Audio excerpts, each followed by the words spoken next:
Braćo ustaše, želio sam da se u ovim časovima pogledamo oči u oči. Želio sam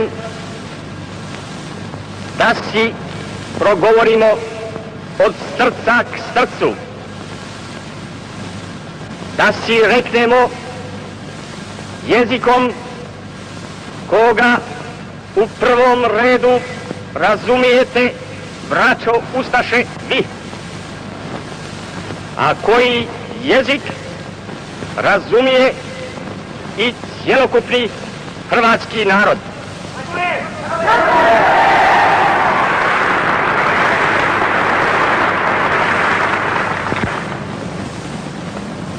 Ima ih moguće, hvala Bogu malo, a tko znade da to uskrsnuće nije došlo preko noći. Bio je dugi niz desetljeća, moguće i stoljeća, priprava za to hrvatsko narodno i državno uskrsnuće. Kroz vjekove, u vremenu ropstva, u vremenu okrnjene slobode, hrvatski je narod davao iz svoje sredine sinove koji su bili preteče, koji su pa i čitave svoje živote radili i borili se za ono što mi danas imademo. No, napose, u posljednjih 20 godina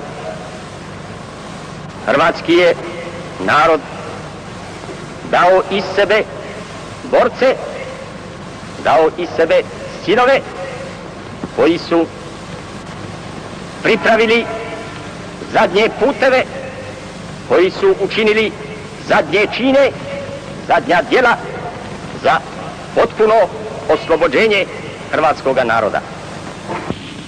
I malodušnici rekli da smo ludi. Onda su rekli da smo fantaste. Onda su rekli da smo tuđi plaćenici.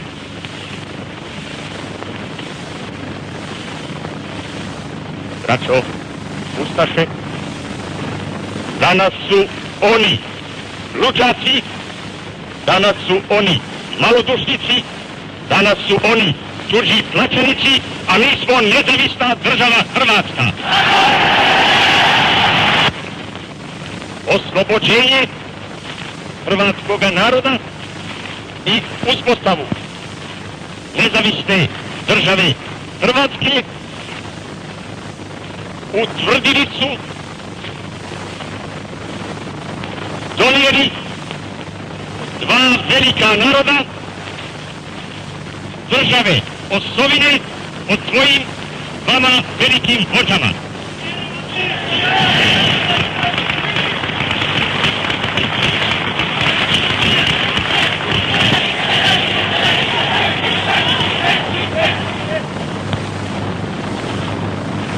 Zato smo mi njima zahvalni. Zato će im hrvatski narod biti vječno zahvalan.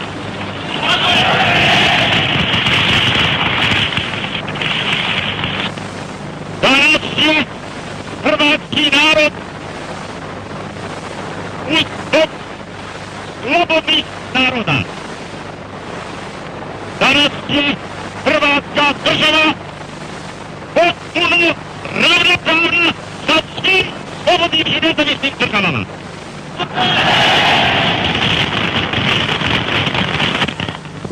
Mi smo u tom doprinijeli i koju žrtvu. No narod koji nije kadar podnijeti žrtvu, nije kadar niti živjeti.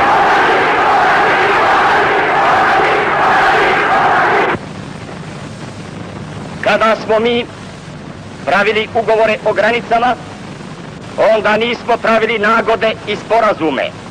Nagode i sporazume pravili su političari koji nisu bili predstavnici slobodnog naroda i nezavisne države. Mi smo kao predstavnici slobodnog i suverenog naroda i predstavnici nezavisne države Hrvatske pravili međunarodne ugovore.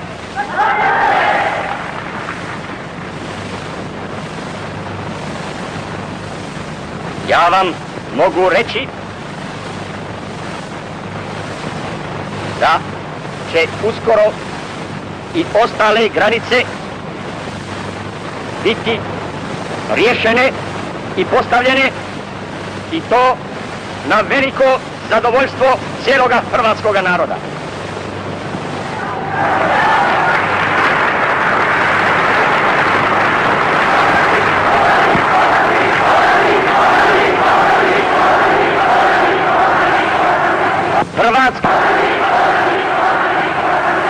Hrvatska nezavisna država već danas jest veća nego li je ikada u povijesti bila.